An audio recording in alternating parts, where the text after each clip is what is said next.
I'm Mike Hebert, owner of Cantex Roofing and Construction. Every day is game day, and we'll get it right when it comes to your roofing, construction, windows, and mirrors. Call Cantex Roofing and Construction today. Together, we are one serving you. Sports Talk conversations with a good laugh mixed in. This is the Sports Talk with Thetford and Ashby podcast from Double T 97.3, presented by Cantex Roofing and Construction. Lubbock Sports Medicine. We got so many great. If you just ask around, you'll get a great report on Lubbock Sports Medicine. People love this. These doctors, they love the whole thing. It may be our advanced age, but I can't go a week without talking to somebody that's either been or going. And they love Lubbock Sports Medicine. And they do a great job for you. So people from all over this part of the country come into Lubbock just to go to Lubbock Sports Medicine with this great team of doctors. You can go to Lubbock Sports Med and check it out, see all the doctors, all their bios and everything else. They're all fellowship trained and absolute tremendous in orthopedics, so go see them. Tide Dry Cleaners, this is 5-star dry cleaning and laundry right there. You're looking for 5 stars, the best of the business, go to Tide Dry Cleaners, 4511 98th Street, also 19th and Quaker. They'll be your new dry cleaning laundry place. Sports Talk with Thetford and Ashby returns on Double T 97.3. I'll add 10 seconds to that. All right, welcome back, Gary. You had something on Tide? Well, no, at Tide Dry Cleaning, here's what I like about it. I'll be at work, and a deal will pop up and say, your laundry is ready. Yeah. So I know it's time to go get it. Yeah, for all one of us. For you. Well, All-American Needy, we want you to do your bid on All-American. Well, I got a chorizo burrito today for the first time, and I was a little leery. I thought, I might not like this. Oh, no, it's a repeater.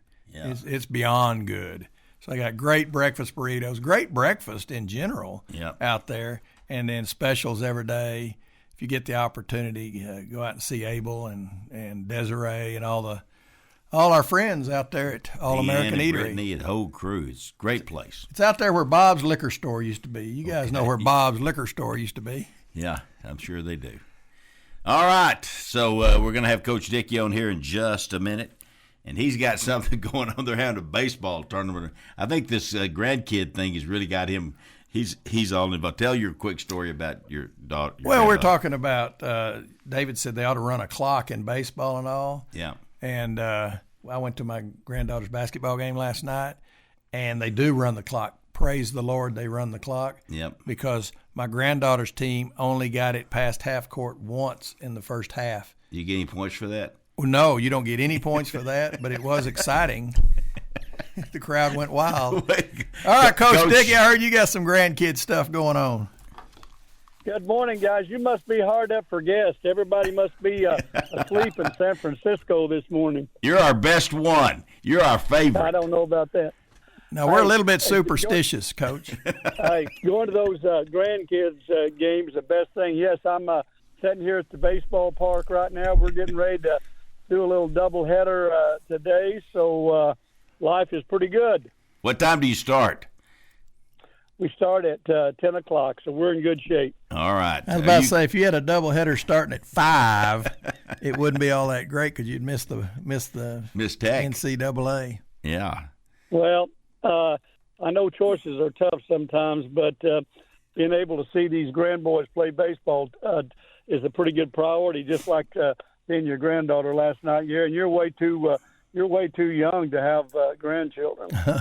Yeah. Thank you, Coach. Snap out of it. Both of you. Hey, I wanted to ask you something before I forget this. So I'm looking through my phone sometime. I can't remember when. And so it was last night. I saw it. And there's this picture, and it says, celebrate 100 legendary seasons. Show your Red Raider pride with this limited edition Texas Tech men's basketball 100th anniversary tee. And the guy that's holding it up is on our show right now. And it's only $15. When did you do that? I have no idea what you're talking about. Yeah, he may not remember. Okay, I'm going to send it to you. It's a picture of you holding up the 100th anniversary T-shirt. You didn't? Really? Yeah. I'll send it to you right now. I don't remember doing that. They may have photoshopped that. I don't even know what that means. I don't know what that means, and I don't know how you do it, but I've heard that term. Yeah, I know it.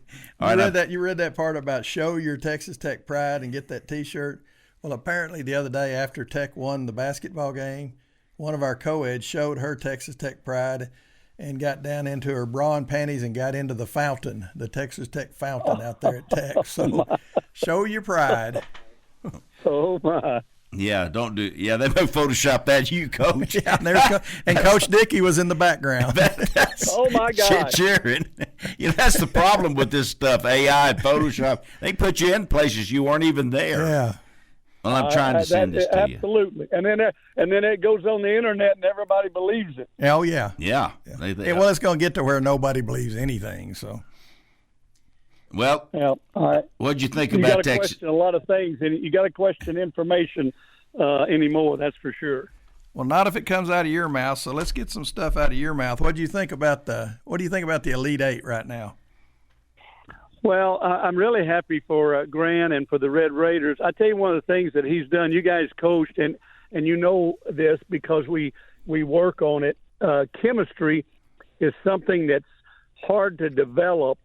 And it's hard to beat once you have it.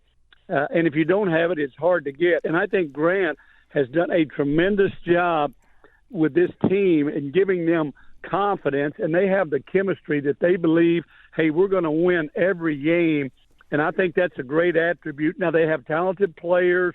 But, well, when you're down 16 points in a game and then you have the ability to come back and they made big plays, but they believed that on both ends of the court and in timeouts. And I was really impressed with the way that Grant, his staff, and the players kept their composure because Arkansas had really played a really good game there till about the last 8 minutes.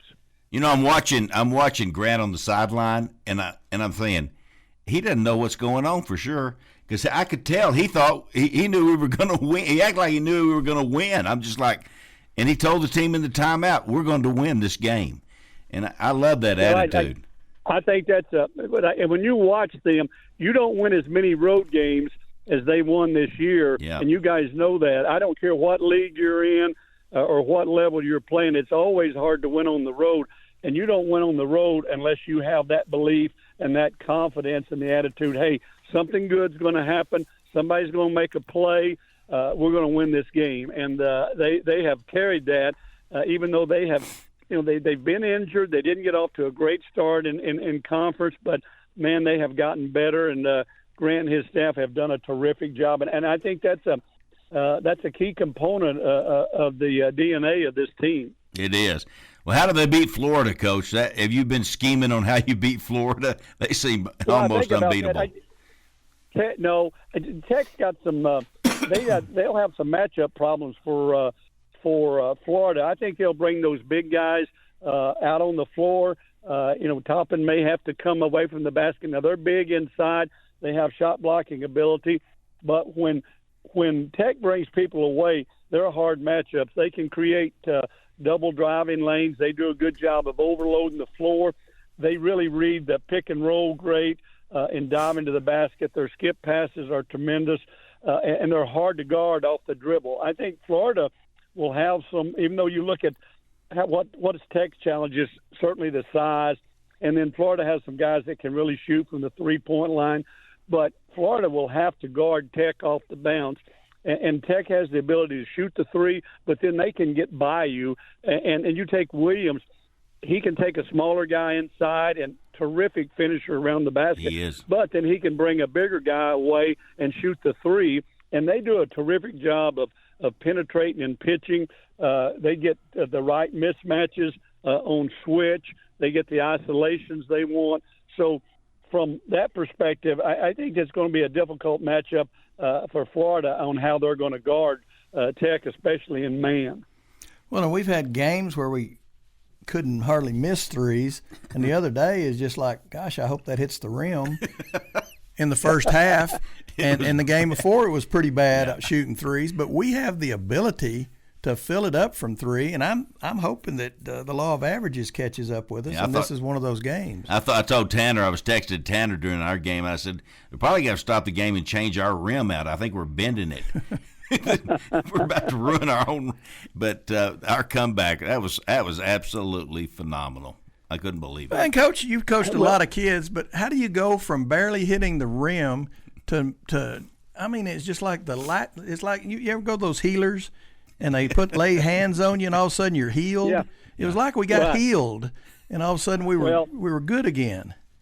They didn't shoot the ball very well, and Arkansas had really shot it well. Arkansas shot the ball great from the three and had built up that lead, and I thought a big key in the game, a really big key, is about an 8-point game. Arkansas shot a three, missed it, and got the rebound, and then instead of running shot clock, they kicked it out, and they went inside out and shot a quick three. I thought that was – and then Tech went down, scored right away. You know, that 10-0 run was a big part of the game. But I thought that was a key play where Arkansas could have put more pressure.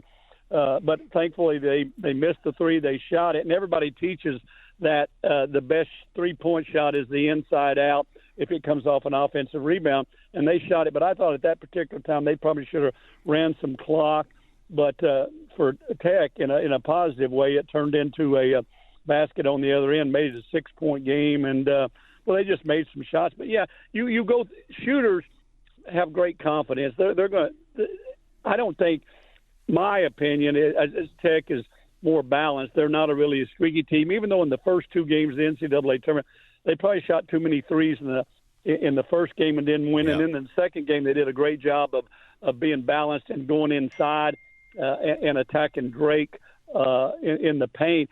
I think really in this particular game against Florida, they're going to have some balance because Florida has great size. They've got perimeter defense. They're a number one seed for a reason. So I really think the balance in this game, and one other point that you guys know happened and it always helps you is Tech was terrific on the offensive boards against Arkansas. They created a lot more opportunities because they did a great job of getting second and third opportunities. You know, Coach, they really did.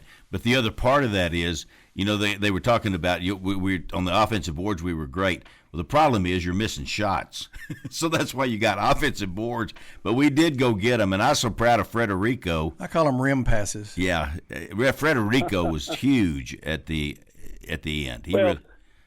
Sometimes when you're not maybe as hot as you would like to be offensively, you create some offense off the offensive glass. Gary said rim passes, you do that, but you put a lot of pressure on the other team's defense, and that wears on you when you have to play defense on 2 or 3 possessions, and that happened to Arkansas in the game. But I think the other thing that it didn't affect Tech is that when you miss as many times as we did, that puts tremendous pressure on you on the other end to do a good job defensively.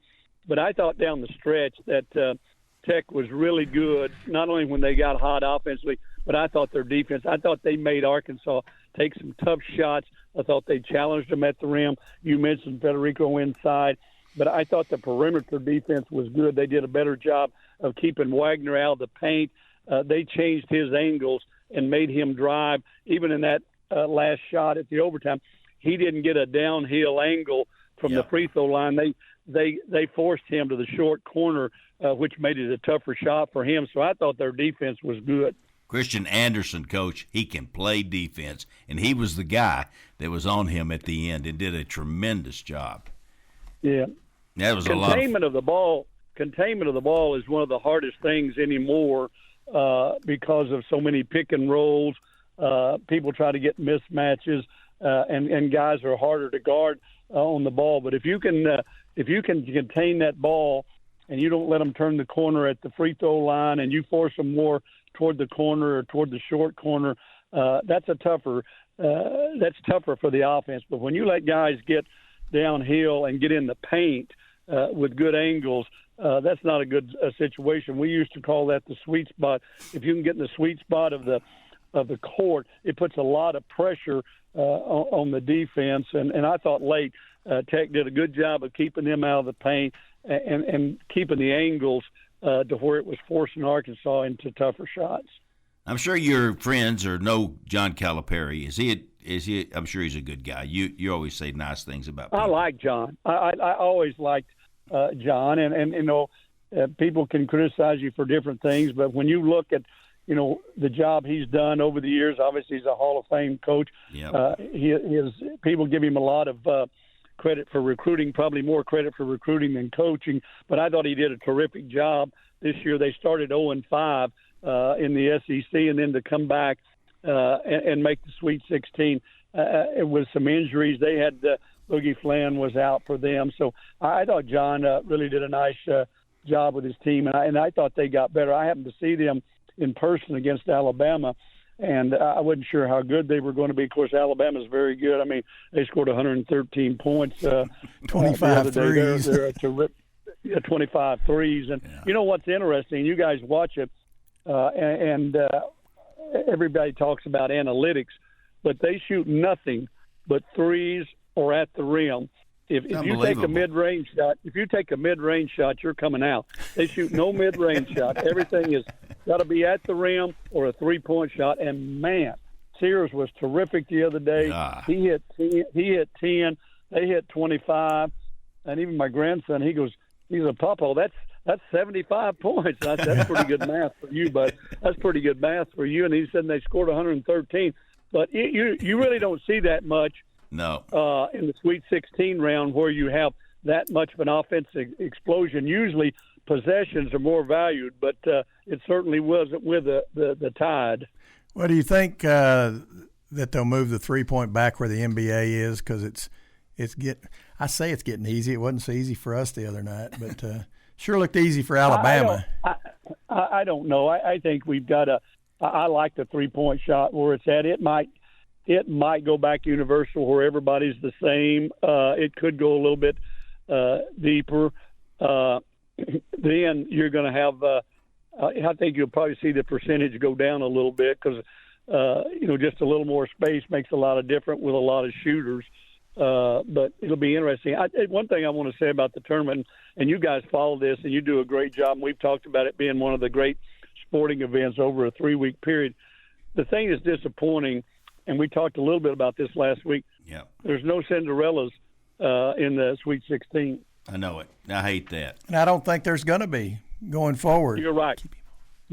It's going. You're not going to see the upsets this year. We saw McNeese beat Clemson, and McNeese had a lot of terrific athletes, and they've had a good run down there for 2 years. But you're not going to see the upsets that we have seen, and maybe somebody making a run to the Sweet 16. Or you go back even to Jim Larinaga and to Shaka when they took George Mason and they took ECU to the Final Four. I don't think you're going to see that anymore. Hey, Coach, let me ask you, do you need to go? Because we're coming up on the break. No, I'm good. All right, stay with us through the break then. One more segment. This is great. Thank you, Coach. Coach James Dickey, everybody. And I sent you can look at that picture I sent you during the break here. All right, I'll take a look. All right, we'll be right back with Coach James Dickey, so stay tuned. Thanks, Coach. Welcome. Sports Talk conversations with a good laugh mixed in. This is the Sports Talk with Thetford and Ashby podcast from Double T 97.3, presented by Cantex Roofing and Construction. I'm doing that. I don't know if he likes us telling people that because we don't have a whole lot of hair. Well, it doesn't matter. There's a whole lot of people that don't have a whole lot of hair. He'll tidy up what you have. Yeah, he'll take care of you. And he'll give you lots of information. That's the main thing. Joe Heffley will take care. He's been cutting hair so long. Amazing to me. He has stayed the course and done a tremendous job, built a great career. HC Thrash Clothing Company, you talk about another place that's Howard Thrash and the company he has built since 1989. And he has developed the very finest in men's clothing stores right here in Lubbock, Texas. Yep, and don't forget Jeremy. And one of them's at one store and the other one's at the other, and I think the next day they flip-flop, so they've been together a long time. They have been. I mean, Jeremy's probably been there 20 years. I have trouble with those numbers.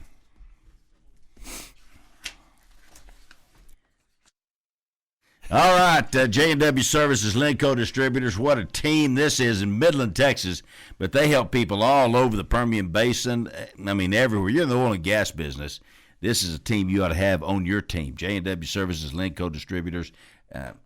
Beck and Blakely and I'm telling Walton, they've got an amazing company there. Yeah. And they can help you in so many areas with the oil and gas business. And in fact, they've got several companies underneath J&W Services that do different things in the oil and gas business. So get in touch with them. Go by and see their office, and it's like a menagerie of dead animals. I mean, of death. He's death.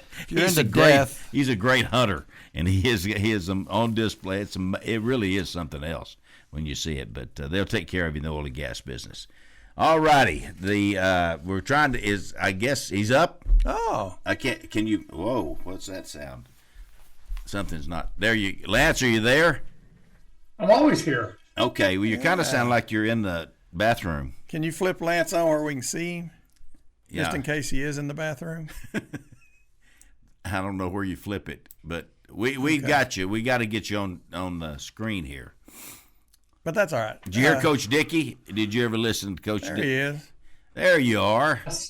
Last 10 or 15 minutes, I was out doing some work, and then I came in and turned it on to make sure y'all didn't miss me. We feeding the horses, feeding you're animals. The key. You're the key to the championship. I know. Lance, last week after we got through, sent me a text. You got to have me on next week because I'm the key to us winning. Well, believe me, we'll have you on next week if we win. Winning. Yeah, if we win today, you're on next week. So book it. Hey, yeah, it's almost. I should be on anyway. Yeah. Well, you're right. Tell us your dog's name again. Whiskey. Okay, that's right. Whiskey. What's that shirt you've got on? I can't. It's It's American. Lemmy for president. Lemmy Kilmister, the lead singer for Motorhead. For president. You've been in Colorado too long, son. You need to come back to Texas. Well, what did you think, Lance? So you're watching the game. You and Nancy were watching the game the other day, and you're thinking, what has happened to us?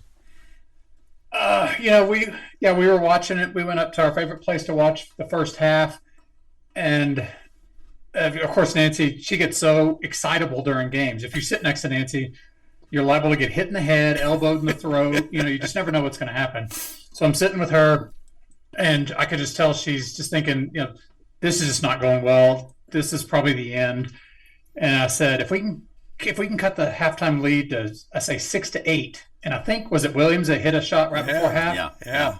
And I can't remember. It put it between 6-8, and I said, if it's 6-8. We're playing as poorly as we can possibly play. We can't hit shots from the outside. We're missing easy shots on the inside, and we're only down 6, 7, 8. Well, and Arkansas is hitting everything they're throwing up. Exactly. And then, of course, second half started out horribly as well. So, it just didn't feel good, but I never gave up because it seems like we play better and more confident from behind. We start chipping away. We get 2 or 3 stops. We hit a couple shots. All of a sudden, their 12-point lead is down to 6. You can see them tightening up. You can see us just playing loose and almost like we have nothing to lose because everybody in the world thinks we're already going to lose this game because we're playing so poorly. And then all of a sudden, things turn around and we end up winning a game. We just seem to play better like that. Well, I've noticed that in the entire tournament. I've noticed that if a team's down 15, you just assume that here in about 10 minutes it's going to be a 2 or 3 point game. Yeah. Nobody gets up 15 and win by 30. It just doesn't seem like it happens. Yeah. I told Nancy, I said, we may not win this game, but we're not losing by 17. This is going to be a game where we cut it down to 2 or 3, and then we miss a shot. We have to foul them. They get some free throws. We lose by 6 or 7. But it was really a 2 or 3 point game. But we'll be right in there. They're not going to take this 10-point lead and push it to 20, and then it's going to be an ugly 82-55 loss. That's just not going to happen. No, and you were right. Yeah. Well, hey, if you want one of those 100-year shirts for the Texas Tech basketball, Coach Dickey's selling them so he's in this picture, and he didn't pose for this. So his daughter Lauren, I'll send it to you here in a minute, and it says that his daughter Lauren said, "Dad, that's not your hand," because that's AI. That they put him in this picture selling Texas Tech 100-year basketball T-shirts, which is crazy. Yeah, send me that. I hadn't seen that. I just happened to see it. But all right, who's going to win the tournament? Texas Tech, other than Texas Tech, who's going to win the NCAA? Who's be your next choice? Florida. There you go. The team we played tonight. If we win this game, I mean, I've told a couple people here who are, I run into people. I'm a fan of Florida. I'm a Texas A&M fan, that sort of thing.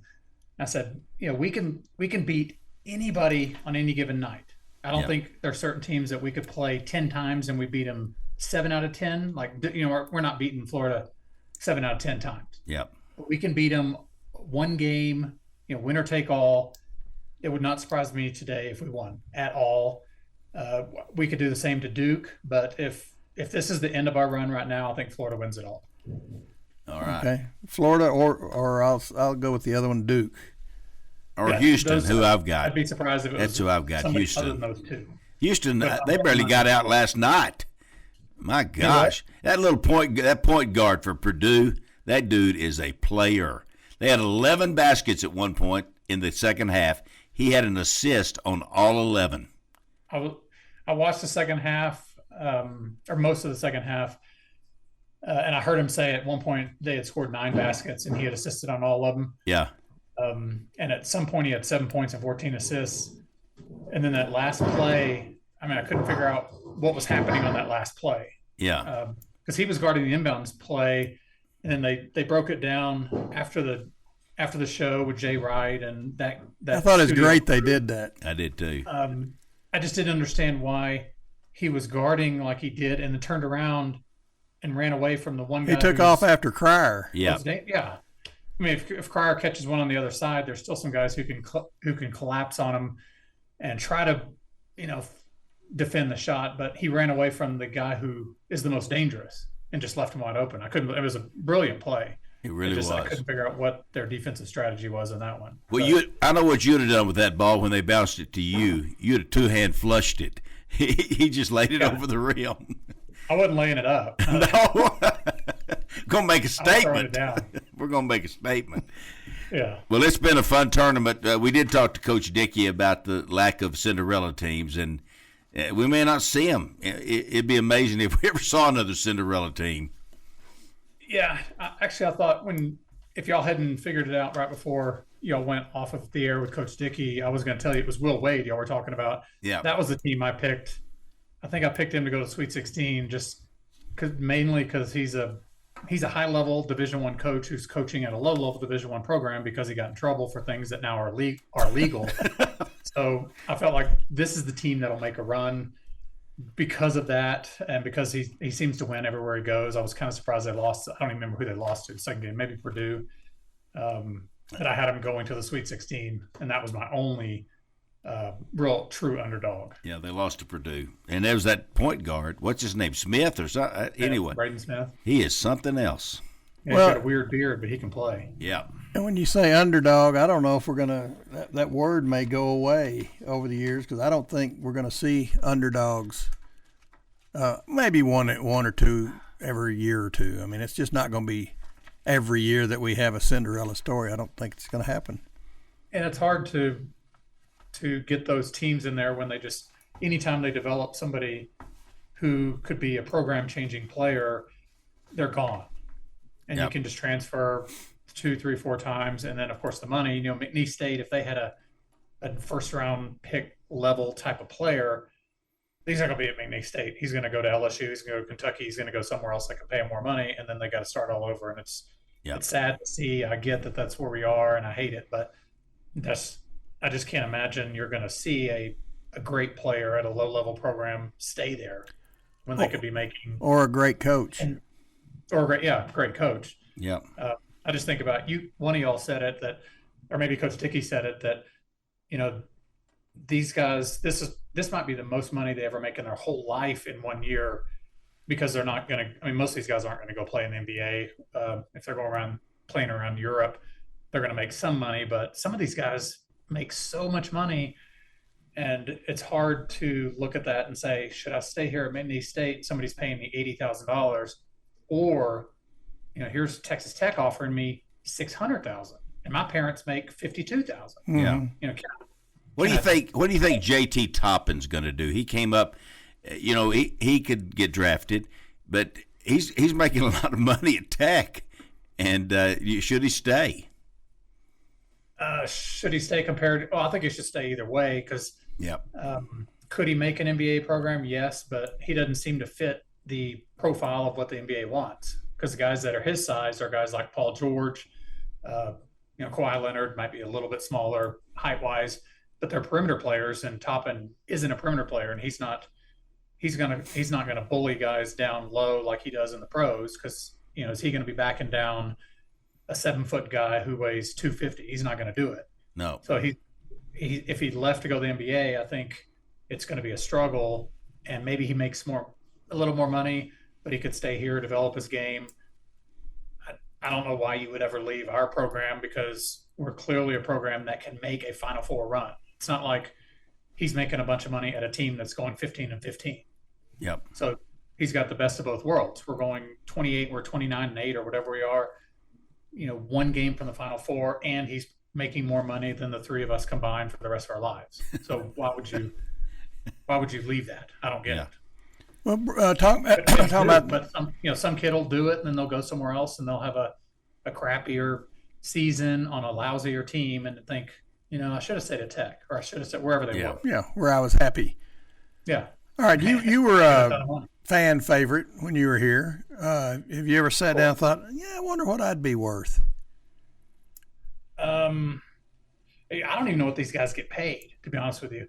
I did ask when this first started. It's probably the first or second year this happened. So there weren't guys that you're hearing were making $1 million+ dollars. That would have never been in the realm of my thinking. Like a 19-year-old guy scoring 14 points a game could somehow be making $1 million.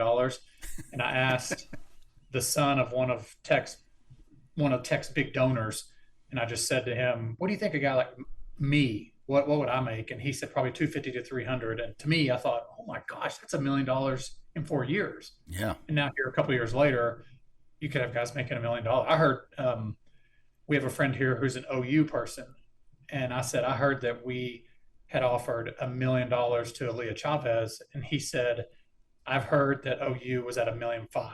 It's where they are. That's because Tech was there. We were there too at $1.5 million. For a female basketball player coming out of high school, they're at 7 figures. Yeah. She's an amazing player, but you'd have never dreamed that this could happen. And she really is great. You'd have a guy, someone on the men's team of the greatest program, who has the most money, a player would make it $1 million, let alone on the girls' side. Like a Duke. Like what's Flag making, I wonder? Oh, I bet he makes multi. Well, he's on major commercial. I mean, I see him on commercials all the time. He's probably making at least $5 million. I bet he is. Yeah. Which is fine. He's a recognizable person. It makes total sense. But some guy on a team, you couldn't pick him out of a lineup, and somehow that guy's making $350 a year. It just blows it away. Yeah, well, that's where it's at. What do you think Stan Bonowitz would make? He'd make less than me, but he'd probably make about. I wanted to give you that opportunity. Nowadays he'd make 500, but hopefully I'd be making at least 600. So he'd be behind me. That's all I care about. I knew that I'd set you up for that one. Y'all come to Lubbock one day together. We got to get y'all in here together to have on the show. That would be so fun. It would be good. Y'all need to bring the show up here because it's hard for me to leave, just in general. You could come to Tech. We'll have a reunion of the greatest players, and you can come be a part of it. We put together a reunion of the greatest white guy who were left-handed players. And then it would just be Stan and me just standing there talking to each other. Well, that'd be entertaining. But it would be, yeah. I mean, I would pay to see that. If it's far enough off, we could throw Toppin in there. Yeah, but he's not white. Oh, that's right. Never mind. Yeah, he's out. Toppin could join our group. He could. Yeah, I don't know how we get him on our church team. We dominate if we had Toppin and Williams. We dominated anyway. It was not even. It was. I bet people are still mad about that. They were like, "This ain't fair," and it wasn't fair. It's too bad. It really wasn't. No, they should have been paying players like y'all were paying me. Yeah, no, I was getting free chiropractic service from Kyle Cinderella. That's exactly right. He'd take care of you. Oh, Well, I can't wait for the game tonight. I'm kind of apprehensive because of the way we played the other day. But sometimes you play bad and then you come back and go, who are these guys? That's who I remember us being. Well, we have nothing to lose. I mean, there's outside of the Tech fan base, I mean, one half of 1% of people are sitting there thinking Tech's really going to win this game. Yeah. I think everybody thinks Florida's going to win. Yeah. To go out and just play, surprise the world because nobody's expecting you to win this game. I got outside of the Tech fan base. Nobody. I had one of my clients just about 30 minutes ago send me something and said, Tech versus Florida, what do you think? And I said, it's going to be a good game. And he said, I don't think Tech's going to win this. And he's not even a basketball fan. Yeah. Well, Vegas doesn't think so. I think it's 6.5, but that's not a huge. That's not a huge line. Yeah. Hey, we got about 30 kind of seconds. no man's land. 30 seconds, Lance. Say something deep. Give us some deep thoughts. He's already said everything. Yeah, I don't have many deep thoughts. I hope that today I am as shocked as I'll ever be because this is a game that scares me. Yeah. But again, this is a game we absolutely could win because we've seen Florida a couple times this year play poorly. I don't expect them to, but we play really well from behind, and we play well as an underdog, and there's no way we're a favorite here. So we go in with the underdog mentality. That's a game we can win, and we're on to the final. All right, Lance. Appreciate you, buddy. Next week we'll do it again. Go Tech. All right. See you later, buddy. Thank you. Send me my check. Sports Talk conversations with a good laugh mixed in. This is the Sports Talk with Thetford and Ashby podcast from Double T 97.3, presented by Cantex Roofing and Construction. I don't know. I feel like different for each kid. Yeah, I really do feel like it is that way because to me, old school, you want to kind of be like, if you don't want to be a part of this, then move on. It's right. Thank you for your services, but good luck. But I do think there are some instances, especially with how the landscape is right now. Like there's a lot of money out there for these kids, and some of them really need to take a look at it. I mean, if they have an opportunity to make more money for their family, then maybe they should do that. Yeah, I don't know. I'm on the line. I'm on the fence about it, But for us, we would have individual conversations with those kids. Would you have gotten more than Cheryl Swoops? Probably. Yes, don't you think? I mean, come on. There's no doubt about that. Maybe a more realistic question: would there have been any money left for the rest of y'all after they paid Cheryl? No, and we would have all been okay with that, to be honest. Because that's the deal. Yes, and to be honest, that's how we were because we knew, we understood that. So it's funny. That instance is funny because we knew what she could do for us, and we loved the opportunity to go win. And she did it. Absolutely, she did. All right, so we lost Jordan Merritt, but we haven't had her all year, pretty much. No, we didn't. We lost her in December, early January. January. Now, And does that was a big loss. sort of knock you off kilter for? I'm not going to say the whole year, but that's got to factor in. Absolutely. So we lost her right in the middle of that first little skid that we were on, and. Would she be your best player, your second, one of your top two or three? She was a senior leader. Yeah. She was the only 5-star athlete out of high school on our roster. Okay. All right. Good. Yeah, we were definitely, and to be honest, I'm not sure we knew how much we were gonna miss her until we started looking at some of the analytics and our lineups. So we were trying to trying to find out what are our best lineups, and every one of them, offensively and defensively, she was in, and so that was a problem for us because we were like, she was really, we knew her value, but we don't think we realized how critical it was. So that was an issue for us for sure. And then in the WBIT, Maya didn't play with us because of her back. And that was, that was a big inside presence for us, but that allowed other people to get some opportunity, which we wanted that. I made a commitment in the WBIT to make sure that every kid on our roster played minutes in every game. And I thought that was really huge for us. She's 6'6", Maya Pete, but we've got, I can't even say that. A Chol. Maggot. A Chol Maggot. She's 6'7". I think I'd change that. Magot. Actually, I'd be Magot. Actually, Magot is probably more accurate. Let's go with that. You're right. Magot. You're right. Sorry. Tucson, Arizona. She's 6'7". Yes. So she was injured last year.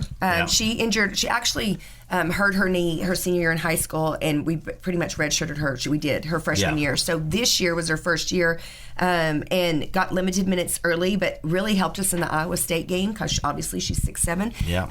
And then in the Iowa State game, fractured her elbow, and so was out the majority. And we got her back for the WBIT, and she played some really good minutes for us. Good. And yeah, so in the off season, we need to really get her into some great shape, and she's going to help. She's every bit of 6'7". And Bailey Maupin, she is so good. She's so tough. Good and She's tough, so and just tough. groover tough. Yeah, groover tough for sure. West Texas tough, no doubt. And I was so proud of her. I felt like the last 6 games for sure, she just really grew into the leadership role that I knew she could. She's been our leader, no doubt, but you could definitely see a maturity about her the last 6 And she games. wasn't a 30% free throw shooter either. You could count on her. Yeah. She's serious about it. Yeah.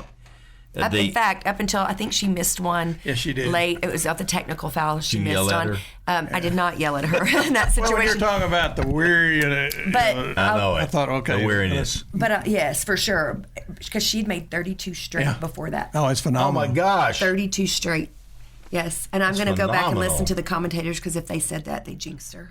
Yeah, they probably did. You see that all the time. Hey, I They wanna go back to- 32 straight. Brick. I want to go back to Merritt real quickly. She got hurt. Can she not say please and get another year? Because it seemed like everybody's getting another year. I know, right? Pretty please. The medical piece of it. She's already in her 5th year, and then it wasn't. She'd played too many games for it to be a medical redshirt. Yeah, okay, this year. Okay. Yeah. All right. Well, and you mentioned, Gary, that shooting 30%. You know, when I was coaching, I've actually said what you said to kids we were coaching, and I would go up to them and say, maybe you're left-handed. Yeah. Hey, Have you tried switching? I just Maybe wanna- you're I not just- a basketball player. Yeah, maybe. What are you doing here? I just want to say this because for everyone to know that like we were trying everything we could, right, to get us out of that slump. When we were at Central Florida, we had a little extra time, and there was this shop across the street from the hotel that was called Seasoned Woman, and I was like, I don't know what that means. Seasoned Woman. Yeah, and I was like, let me go see what this means. And it was like herbs and like different things. Yeah, it was different things like that. It was bath soaps. It was like whatever. I probably shouldn't have said the name of it because No, it does that's sound a fine. little different. But Yeah. anyway, I bought some sage. And I'm telling you, Oh, no. we burned some sage and we walked through it, and the whole team bought into it. And we were trying to rid ourselves of the negative. Like, we tried everything. What's that baseball movie where it's not Rookie of the It's Year? Minor it's League. Minor League. Minor Yeah, League. where that player Do had. they know Joe Ray? We're about to go. Hey. We'll save that story. I don't know. We'll We ask got you a something. good if you story know when we come anything. back, right after this. You've been listening to the Sports Talk with Thetford and Ashby podcast from Double T 97.3. Catch the show live Saturday mornings from 9 to noon on Double T 97.3 FM or on the Double T 97.3 mobile app.